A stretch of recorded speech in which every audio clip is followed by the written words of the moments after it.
네, 여러분 안녕하세요. 오늘은 12월 30일입니다. 네, 30일 토요일이고 지금 연구실에서 오후 4시 20분을 지나고 있어요.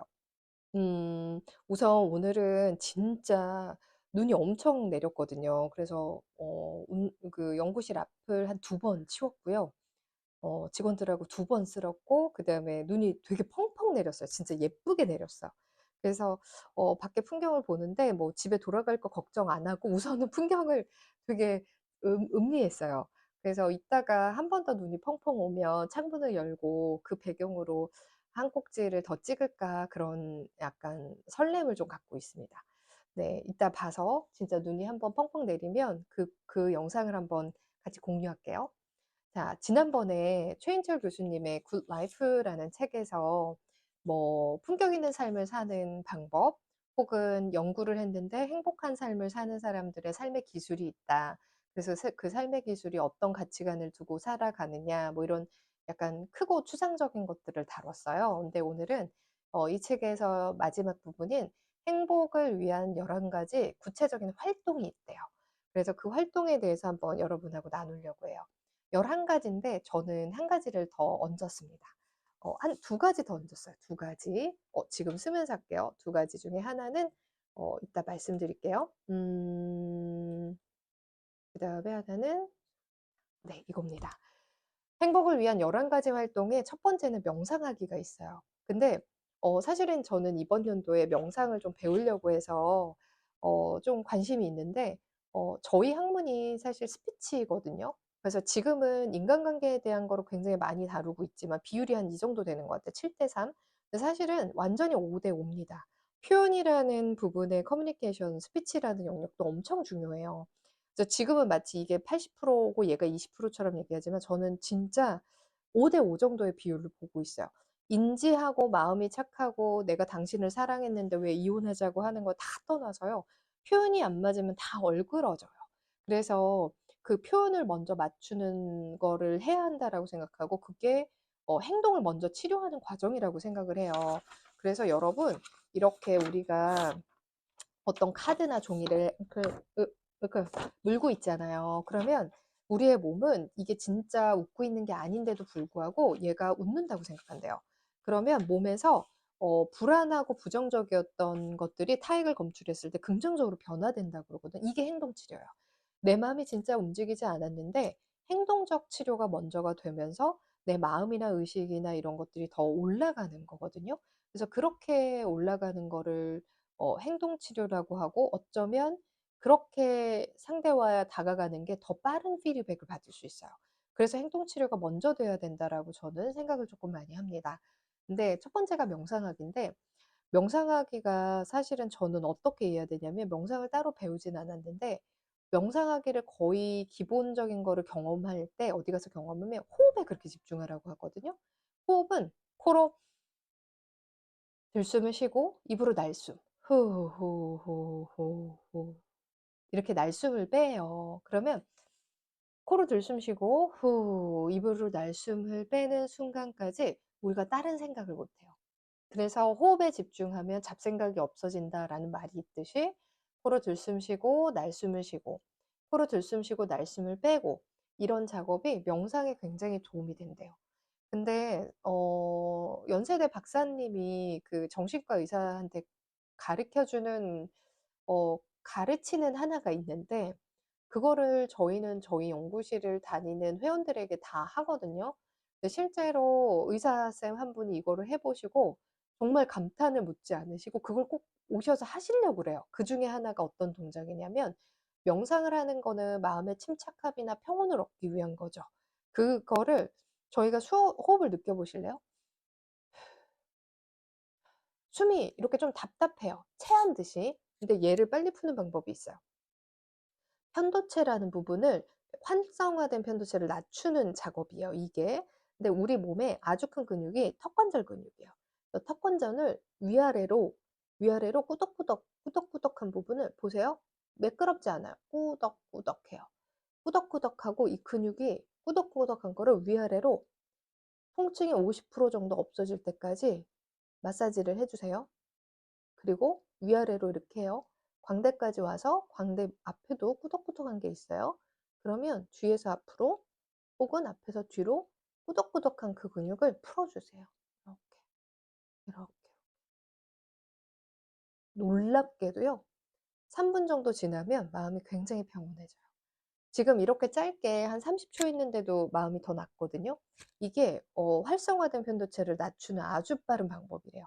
그래서 3분 정도 하거나 발표 불안이 있을 때 이 동작을 꼭 해주세요. 그러면 숨도 깊어지고 호흡 상태도 굉장히 좋아지고 그다음에 나도 발표 불안을 좀 줄일 수 있습니다. 라는 말씀을 드렸거든요. 그래서 명상하기는 오히려 이렇게 편도체 활성화된 거를 낮추는 이거를 3분만 해보세요. 라고 말하고 싶어요. 네. 그리고 두 번째는 운동하기 되어 있어요. 제가 한 2달 전에 심적 타격을 한번 받아서 그래서 너무 침체가 되는 거예요. 그래 갖고 '아 그때 안 되겠다. 몸을 무조건 움직여야겠다.' 이 생각이었어요. 몸을 빨리 움직이고 산책을 나가고 아니면 운동을 하러 가고 이러면 운동을 하고 나면 마음이 쾌적해지는 거예요. 그래서 물론 마음이 힘드니까 움직이기도 싫고 이러긴 했는데 그때 생각은 '아 하기 싫은데. 나가기 싫은데. 나 일할 거 많은데.' 이런 변명이 올라오기 전에 '아 무조건 나가자. 무조건 나가자.' 딱 이렇게 했어요. 그래서 그냥 '무조건 나가자. 무조건 나가자.' 했더니 그거를 한 달 보냈더니 심적으로 너무 건강해지는 상태로 가는 거예요. 행동 치료예요, 행동 치료. 마음을 끌고 오고 아무리 멘탈이 강해서 조절을 해도 내 신체적인 것도 인간을 이루는 것 중에 하나이기 때문에 걔를 올려주는 작업이에요. 그래서 여러분 운동 대단하게 생각하지 마시고 하루에 한 번 정도 꼭 운동을 하자. 하루에 한 번 정도 꼭 지금 나가면 추울 텐데 생각하지 말고 그냥 나가세요. 저도 파카 입고 막 뚱뚱이 파카 입고 나갔거든요. 마스크하고 다 할 만해요, 진짜. 그래서 운동 꼭 하시기를 추천하고 행복을 위한 11가지 활동의 세 번째는 친절을 베푸는 거래요. 제가 이거를 발견하고 '아 친절을 베푸는 게 행복을 위한 활동이라고?' 이 생각을 하면서 이틀 전에 연구실 앞에서 늘 커피를 좀 사 마시는데 커피를 하나 테이크아웃 하는데 사장님하고 친분이 있어요, 얼굴을 아니까. 그런데 제가 그날 유독 다른 때보다 더 표정과 텐션을 올려서 감사하다고 했어요. 그래서 저기 사장님 너무 잘 마실게요. 맛있게 마실게요." 이러고 나왔었거든요. 그러니까 제가 표정과 음성의 텐션을 더 올릴수록 사장님도 되게 젠틀맨 같으시거든요. 선비 같은 스타일이신데 근데 불구하고 되게 또 밝아지시더라고요. 그래서 아 내 텐션만큼 미러링 효과, 거울 효과라고 저분도 낯선데도 저만큼 또 올라오시니까 되게 고마워하는 게 느껴지는 거예요. 그래서 이런 긍정적인 영향이 확실히 있으니까 저도 그 피드를 받으니까 좀 행복했어요. 뿌듯했어요. 그래서 '아 친절 베풀기가 진짜 행복을 위한 활동이 맞구나.' 이걸 한번 확인한 기회였답니다. 네 번째는요. 자신에게 중요한 목표를 추구하는 거래요. 매일매일 한 번씩 해 보라고 해요. 그러니까 이 중요한 목표가 대단한 게 아닐 수 있다라고 생각해요.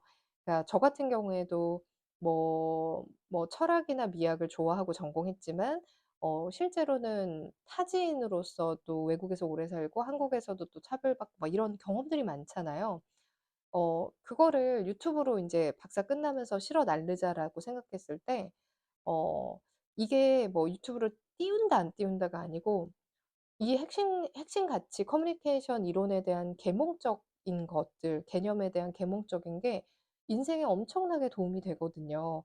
그걸 한번 인지를 하면 쓸데없는 관계에 낚이지도 않고 쓸데없는 관계에 내가 진을 뺄 일도 없고요. 그다음에 나는 더 살아있는 사람처럼 살아갈 수 있어요, 생생하게. 죽은 사람처럼 살 수도 있잖아요.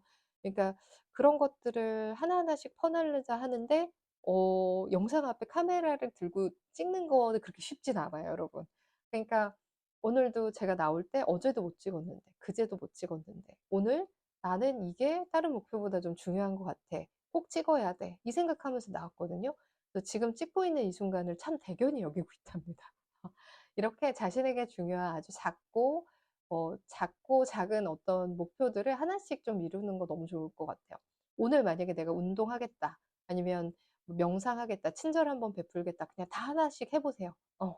그다음에 다섯 번째는 감사하는 표현을 하는 거랍니다. 마음 안에 아무런 감사함이 되게 아무리 많아도 표현하지 않으면 소용이 없어요. 그러면 인제 이혼 전문 판사님이 얘기하기를 뭐 마음은 아내를 사랑했는데 아내는 황혼 이별을 남편한테 고하죠. "당신이 언제 나를 사랑했냐. 돈만 벌어왔지 가족을 언제 아끼고 시간을 냈냐." 막 이렇게 얘기하죠. 그러니까 그 어떤 고마움, 아내에 대한 사랑 이런 게 마음에 있는 여부는 중요하지 않아요. 상대 마음 읽을 수도 없고요. 제 마음도 헤아릴 수 없어요. 근데 뭐 얼마나 많이 걱정을 했던들 어느 날 비난이 아주 적합하지 않게 왔다. 그러면 잘한 게 있으면 뭐해요? 비난의 화살이 너무 큰데. 그러니까 표현을 하는 부분이 비율도 좀 보셔야 되고 그다음에 내가 마음만 있는 건지 마음이 표현되고 있는 사람인지를 꼭 보셔야 해요. 그래서 심리학이나 철학에 대한 건 50% 고요. 그다음에 발화와 표현이 진짜 50% 이상이에요. 사실 이 영역이 70% 80% 더 많습니다. 그래서 저 역시도 지금 인간에 대한 이해를 먼저 강의를 많이 쪽강의를 하고 있는데 그러니까 저란 사람이 어떤 가치관과 중요성을 다루고 있는지가 납득이 되고 이해가 돼야 제 학문에 대한 제가 또 필요성을 나눌 때 이해가 될 것 같아서 여기를 먼저 하고 있거든요. 근데 분명히 스피치 영역이 더 강한 거를 전 알고 있기 때문에 그 부분을 계속 나중에 조금 지나서 강조해 드리도록 하겠습니다. 그래서 감사하는 마음 필요 없어요. 감사를 표현하는 거, 그 행동이 더 필요합니다. 네. 그다음에 여섯 번째는 낙관적 마음을 갖는 거래요. 오늘 제가 아끼는 그 유리를 우리 저기 직원이 깼어요. 그래서 '왜 이걸 깼었어야만 했을까?' 막 이런 생각이 막 집중이 됐어요, 처음에. 근데 저도 빠져나오기를 하거든요. '아 이걸 내가 아끼는 거긴 한데' 그럼 계속 서운하잖아요. 그러면 '아 얘는 지나가는 거구나.' 이제 낙관적인 마음을 가져야겠죠. 근데 마음을 인제 쓰는 게 어렵지만 그치만 그렇지 않으면 되게 부정적이고 비난적인 사람이 되니까 이것도 저희가 한 번씩 계속 노력해야 되는 것 같아요. 그다음에 일곱 번째는 삶의 즐거움을 만끽하는 거라고 해요. 근데 이거는 지난번에도 말씀드렸다시피 내가 왜 즐거운지를 모르는 분들하고 같이 무언가를 할 때는 상대도 굉장히 불행해지거든요.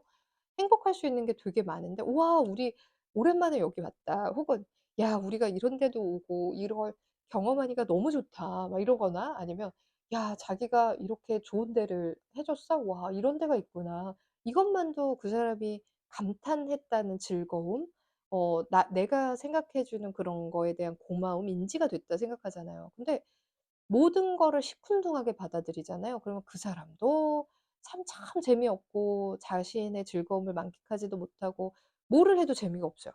어디를 막 여행을 가도 재밌는 거 즐거움이 안 티나. 뭐 시크하고 매력 있지 않아요. 되게 지루하고요. 지겨워집니다, 상대도. 뭐를 해도 이렇게 살아있는 것 같죠. 죽어 있는 사람이 겉모습만 수려하게 다니는 건가? 막 이런 생각이 들어요. 마음이 죽어 있게 사는 게 제일 안 좋은 것 같아요. 그거는 그걸 감당할 타임도 별로 없습니다. 그래서 뭐 하이퍼의 사람처럼 너무 밝게 기질적으로 너무 기뻐." 막 이러라는 뜻이 아니고요. 와 이런 '우리도 가끔 이걸 즐겨야겠다.' 이 말은 '아 오늘이 너무 즐거워.'의 또 다른 표현이잖아요. 이런 것들 '아 당신하고 나오니까 데이트를 하니 너무 좋다.' 아니면 '와 저기 뭐 미용실이랑 이런 공간 오니까 낯설지만 좋은데?' 막 이런 거 있잖아요. 그냥 그 사람이 준비한 무언가에 고마워하는 거. '이색적이다.'라는 표현을 하는 거. 이런 만끽을 모르시면 안 될 것 같아요. 그래서 즐거움이라는 게 꼭 '우와 가득 차게 행복해.' 아니고 설레고 떨리고 이색적이고 흥미롭고 긴장감 있고 집중할 수 있고 관심이 가고 또 다른 경험을 하고 이거 모든 거가 즐거움이나 행복이란 단어랑 유사하게 움직일 수 있거든요. 이렇게 단어의 감정을 확장하듯이 마음의 감정도 확장을 하고 그다음에 순간에 나에게 집중을 해야 이렇게 삶의 즐거움을 만끽하는 것 같아요. 삶의 즐거움을 안 만끽하시는 분들이 시크하고 멋있지 않습니다. 아무리 외모가 멋있어도요. 그러니까 부디 그거를 매력이라 여기지 마시고 '이게 너무 큰 인간이 인간에게 가지면 안 되는 무심함인가?'를 고민하세요. AI 인공지능도 아니고 앞에 있는 사람이 로봇 같은 거를 좋아하지 않아요. 네네. 이거를 계속적인 자신의 시크하고 뭐 '남성다움의 매력이다.'라고 생각하시는 분들도 있던데 아니요. 그거 생각하는 무게 대신에 스스로가 잘 느낄 수 있는 감정을 읽는 거 그런 책을 읽으세요. 무슨 지식을 위한 책이나 정치를 위한 책만 읽지 마시고 그런 책을 좀 읽으세요. 그러면 상대가 '노력한다.'라고 생각하고 기다려 주실 수 있을 거예요. 근데 그런 책도 안 읽는다 그러면 '나도 변할 마음이 없다.'라고 하니까 그러면 관계의 문제는 생기겠죠, 평생 동안 계속해서. 행복할 줄 아는 사람은 불행한 삶을 자초하는 사람을 나중에 보게 됩니다. 알아보게 돼요. 그러니까 나를 발견한 사람이 또 되게 불행할 자초하는 삶의 태도가 있는데 나의 굉장히 밝은 모습을 그냥 이유 없이 좋아할 수도 있거든요. 근데 사실은 이유가 있을 수 있죠. 자기가 자기를 잘 모르기 때문에 상대가 보는 그런 감정이 좋은. 그래서 소시오패스들이 감정 관리를 잘하는 사람들을 되게 좋아해요. 그래서 약간 밥으로 여기죠. 그런 부분을 감정이나 심리 공부를 많이 하신 분은 그래도 좀 피해갈 수 있어요. 그래서 그걸 꼭 사려를 좀 해 보시면 좋을 것 같아요. 자, 8 번은 행복한 사람처럼 행동하기래요. 그래서 "여러분에게 행복합니까?"라고 물어볼 때 최인철 교수님은 "많은 사람들이 머뭇거린다. 그래서 여러분 요즘에 관심 있는 거 있어요?"라고 하면 "네. 저 요가 배우는 거 너무 좋아해요." 아니면 "요즘에 목공하는데 너무 재밌어요." 뭐 이런 대답을 하면 그 사람이 행복한 사람이래요. 그러니까 행복이란 단어를 대체하면 관심 있는 거, 집중 가는 거, 배우고 있는 거, 배우고 싶은 거 그런 거 있어요?"라고 물어봐요. 그럼 행복하대요. 얼마 전에 인터뷰에서 이승환 씨에게 "행복합니까?"라는 질문을 사회자가 했어요. 그러니까 이승환 씨가 "불행한 게 아니면 행복하다."라고 하면 "저는 행복합니다. 지금 불행한 게 없거든요." 이러시더라고요. 그래서 제가 "아 그치. 불행한 게 없으면 행복하지." 그래서 저도 행복합니다. 불행한 게 없거든요 지금. 근데 늘 하루 동안 막 가득하게 행복하진 않아요. 그러면 왜냐면 할 일이 있고 매해마다 할 일을 많이 처치하는데 '왜 할 일이 또 있지?' 막 이런 생각하거든요. 그러면 다 행복하진 않은데 '행복한 사람처럼 행동해야 하는 이유도 있긴 있구나.'라는 생각을 합니다. 근데 행복한 사람처럼 행동하기가 저는 이 부분을 읽을 때 어떻게 행복한 어떻게 이 사람처럼 행동하는 거지?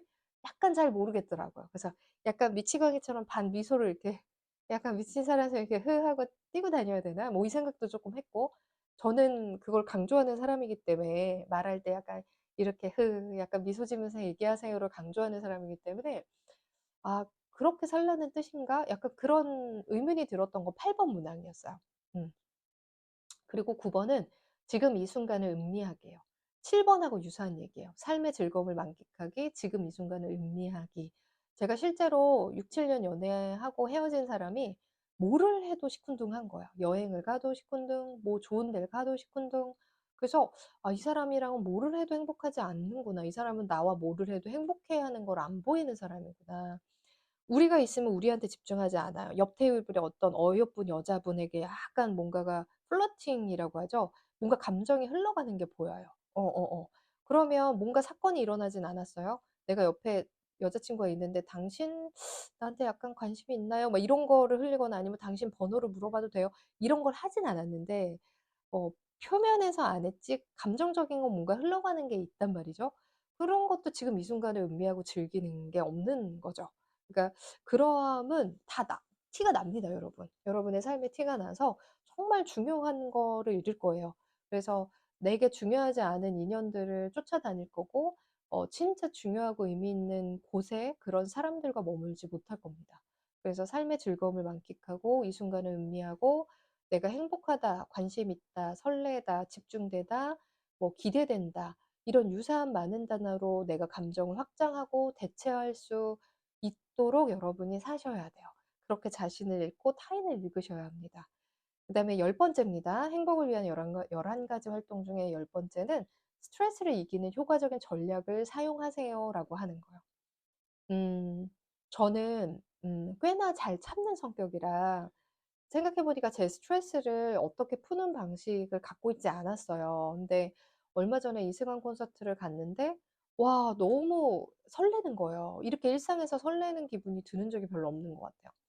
그러니까 시간을 쪼개서 그나마 일정이 남으면 부모 모시고 여행을 가고 그게 되게 효도를 해서 꽉 찬 기분이지만 설레는 것들은 아니거든요. 그러니까 내가 설레는 일들을 너무 안 하는 거? 뭔가 업적, 뭔가 결과를 이뤄내야 돼. 또 뭐를 해야 돼. 이 결과값을 가져야 돼. 이거에 엄청나게 그거에 좀 집중해서 사는 삶이었던 것 같아요. 그래서 '내가 이걸 하면 되게 행복하구나. 설레는구나. 즐겁구나.' 이런 게 저한테 개인적인 게 너무 없는 거예요. 그래서 내 시간을 좀 갖고 분리가 좀 되고 뭐 이래라 저래라 하는 거를 너무 뭐 이걸 듣고 말하고 이런 거를 좀 줄여야겠다라는 생각도 들고, 그다음에 지금은 스트레스를 딱 받으면 내일이라도 파워워킹을 한다거나 러닝하는 주변의 친구들하고 시간을 잡아서 우선 1 시간 반 우선 걸어요 막. 예. 그게 저의 스트레스를 관리하는 제가 운동하고 행복을 위한 어떤 활동인 것 같아요. 근데 즉각적이에요. 그래서 저는 그거를 한답니다. 그다음에 11 번째는 타인하고 비교하지 않기라고 되어 있거든요.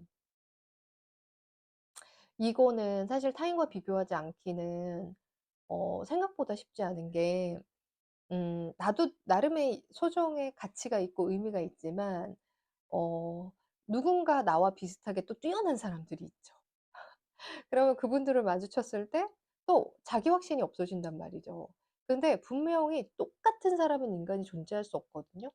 그러니까 심리학에 있어도 문화를 많이 겪으면서 심리학을 다루거나 그다음에 커뮤니케이션 스피치 부분을 또 오랫동안 임상하면서 다루거나 쉽지가 않은데, 자꾸 어느 순간에 또 어떤 게 자기 확신이란 나란 확신을 좀 지울 때가 있어요.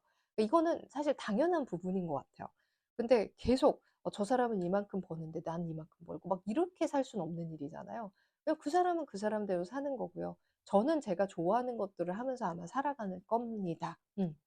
그래서 타인과 비교하지 않기도 너무 중요한 것 같고, 누군가 이렇게 얘기할 때 '저 사람은 뭐를 잘하는데.' 그러면 그게 너무 좋아요. 가치적인 거예요. '나는 저 가치를 나한테 길러내려면 나는 어떻게 해야지?' 그게 우아하고 품격 있는 삶인 것 같아요. 음. 그다음에 여기가 11 가지가 인제 행복함을 위한 11 가지 활동인데, 저는 2 가지가 더 있어요. 12 번째는 책을 20 분이라도 읽는 거. 하루에 책을 20 분이라도 읽으면 그때 고독함이나 외로움도 줄고요. 그다음에 머리에 깨침이 있으니까 성장한다는 자기 자신에 대한 인식이 굉장히 행복감을 준다라고 생각을 해요. 그래서 그거를 꼭 하자라고 하고, 저는 사실은 13 번째가 수다예요, 수다. 근데 사실 저는 누군가를 만나서 수다 떨고 뭐 밥 먹고 뭐 만나자, 뭐 잠깐 뭐 브런치하자, 뭐 이런 거 사실 좋아하진 않거든요. 그 시간에 굳이 책 읽고 그냥 커피 한 잔 했으면 좋겠어요, 사실은. 근데 최인철 교수님 책을 읽을 때도 마음에 맞는, 이게 전제 조건이에요. 정신적으로 지지자가 될 수 있는 사람들하고 대화를 나누는 건 또 다른 삶의 힐링 포인트라고 해요. 그래서 지금은 어떤 결정을 한 3달 전에 했냐면, '한 달에 2 번은 외부의 나의 지인을 만나야 된다.'가 저의 약간 한 달의 스케줄에 꼭 들어가 주려고 노력하는 것 중에 하나예요. 그분하고 뭐 와인을 마시든 그분하고 차를 마시든 아니면 그분하고 어디 잠깐 뭐 여행의 발걸음을 갔다 오든 한 달에 2 번은 그렇게 담소를 나누는 시간을 갖자. 이게 인간이 행복한 필수적 행동 요소라 하니 티끌 걸지 말고 태클 걸지 말고 실행하자. 이게 인제 제가 좀 바뀐 부분입니다. 심리학자 스티븐 하이네라는 사람이 "DNA는 운명이 아니다."라는 말을 해요. 그러니까 우리가 철저히 착각하고 있는 게, 부모가 우울하신 분이면 '나도 철저히 우울할 수밖에 없다.'라고 하지만 물론 습관적 패턴이 있을 겁니다. 그러면 그 습관적 패턴은 '아 아니야. 저건 내게 아니야.' 옛날에 나는 그랬을지 모르지만 지금의 나는 그러지 않아. 이렇게 좀 믿어 주고 꺾고 결단해서 벗어나는 행위를 우리는 훈련으로 할 수 있다는 거죠. 관계도 습관과 훈련이에요. 그리고 타인에게 친절함도 습관과 굉장히 위대한 훈련입니다. 그래서 위대한 훈련을 갖고 위대한 습관을 갖는 거, 아주 관계력의 중요한 무기가 될 수 있는 것들 다 습관이에요. 그래서 이 부분을 좀 읽어 드릴까요? 왜 되게 타인에게 부정적인 거 내가 긍정적인 것 같아도 생각보다 그건 본인이 하고 있는 착각인 경우가 되게 많아요, 여러분. 그래서 여러분이 타인에게 어떤 실수들을 하는가 하면, 늘 언제나 별다른 실수를 안 하는 사람들이 있어요. 늘 언제나 친절하고 늘 언제나 감정을 함부로 상대한테 드러내지 않는 분이 있는데 여기에 감정 목록 중에 긍정 감정이 있어요. 관심 있는, 신나는, 그다음에 강인한. 사실 저는 타인에게 이렇게 타인이 자존감이 약한 분이면 사실 전화 저 별로 안 하거든요. 왜냐면 말하는 게 너무 많이 해서 힘들어요. 그래서 타인에게 전화하는 거를 별로 좋아하지 않아요. 근데 일부러 전화를 드릴 때가 있어요. 그 사람이 워낙 스트릭해서 내가 한 걸음 가져서 그 사람을 풀어주려고 할 때가 있고, 그다음에 사실 도움 구할 게 없는데 그냥 이거를 물어보고 도움을 좀 구하는 듯 하면 그 사람의 존재적 자존감이 올라갈까 싶어서 할 때도 있어요. 근데 그거 알아보는 고맥락은 몇 명 못 봤어요. 왜냐면 자존감이 낮다는 것 자체가 보통은 이제 관계에도 문제가 될 때가 많거든요. 근데 그게 화나고 막 냉소적인 분들은 사실 제가 한 1 년 반 가까이 해 봤는데 좋은 효과가 나오진 않더라고요. 알아주거나 고맥락이거나 이분이 스스로도 다 할 수 있는 사람인데 일부러 물어보고 있거나 나의 존재감을 이 전공자로서 주려고 하는 거 자체도 못 알아차리더라고요. 그러니까 그건 그냥 저의 노력일 뿐이고 사람은 그렇게 바뀌지 않습니다. 그래서 긍정 감정엔 관심 있는, 신나는, 강인한, 열정적인, 그다음에 자랑스러운, 정신이 맑게 깨어 있고 영감받은, 단호한, 집중하는, 활기찬 이런 단어들이 있어요. 음. 근데 부정 감정 보세요. 괴롭고 외롭고 화내요. 죄책감이 들거나 겁에 질린 것도 부정 감정이에요. 적대적이에요. 그리고 짜증나요. 그다음에 부끄럽고요. 두렵고요. 조바심 나고요. 불안해요. 불안하고 겁에 질리고 짜증나고 이럴 때 상대에게 화를 내죠. 그죠? 그래서 사실 짜증날 때는 몸이 피로할 때도 짜증이 나요. 그래서 어제 제가 막 감정이 좋진 않았거든요. 너무 피로했어 갖고. 그래서 23일 이후로 하루도 못 쉬고 하프타임도 못 쉬고 오다 보니까 약간 몸이 너무 고단하더라고요. 그래서 '아 이거를 관리하는 게 나의 인제 내가 꼭 지켜줘야 하는 건데 내가 관리를 못 했구나.'라고 어제 좀 반성을 좀 했답니다. 여튼 행복을 위한 여러 가지 11 가지 활동, 제가 플러스 2개 13 가지 활동을 오늘 나눠 봤습니다. 새해 계획 세울 때 요거 옆에다 두시고 하루에 몇 개, 5 개는 꼭 실천하면서 매일매일을 사는 어떤 계획을 세워 보시면 좋을 것 같아요. 저도 지금 2024년 계획을 짜고 있거든요. 약간 하고 싶은 게 정리가 되면 새해 거를 뭐를 찍을 때 그때 제 계획이 뭐다라고 말씀을 한번 나눠 볼게요.